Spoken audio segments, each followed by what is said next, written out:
Hello all. Today we're going to talk a little bit about the HP Products Articulated Challenger.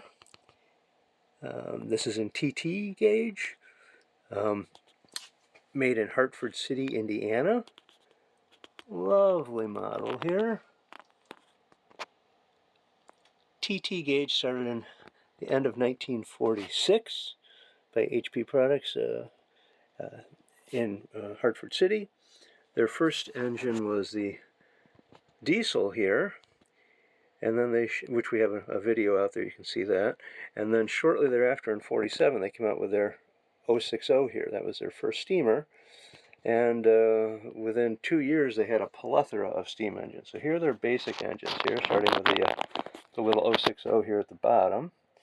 And from these basic engines here you could take parts, chop, modify, and turn into other engines. See, the HP Easy TT conversions. You easily get a Hudson, a Northern, Berkshire, a Mogul, Prairie, a couple other engines. Some of them work better than others. And, yes, you can do a Challenger. And even a 2882. I've never seen one of those. But the articulated here, pretty simple. You just get a couple of mountain frames, some Mikado side gears, and plenty of ingenuity. So that's the key there, to put that together, to get the parts to looking something like that. Here's a little more typical of what you find. This one seems to have had a bit of a hard life. This is their cast cab. Quite clever. You can cut it down and use it for various things. And they have a cast boiler here. And take that off, and you can see the Pitman motor back here, which would normally drive the mountain here. You cut the frame here, and you cut the frame there, and you put it all together, and presto bango, a few frustrating hours, and pretty soon you can go from this back to that. So at least that was the goal. So nice looking engine here. They claim it'll run on a 16-inch radius.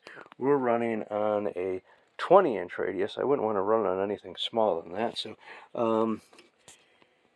thank you very much for tuning in. If you like what you see, please subscribe. We'll fire up some more TT down the road here, but we'll run the articulator one more time here. And it claims in some of their ads that this engine would pull 100 cars, which probably is not an exaggeration. The cars weigh absolutely nothing, so the engine doesn't know anything's really behind it. But keeping the cars on the track is another trick, and I definitely would want wider radius to be able to run 100 cars on. Collecting this stuff, unfortunately, there's like 4 variations on the couplers, so to get 100 cars all the same coupler would be quite a challenge. So again, thank you very much. Here's the engine again. You can see the different castings, and you'll see the basic components on this engine show up in all the other engines. Quite a clever adaptation of the other pieces and turning it into other things. So we'll fire it up. Thank you.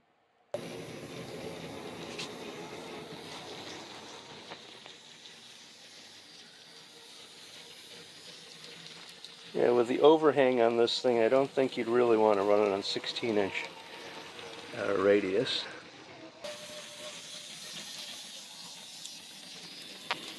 That'll show its overhang.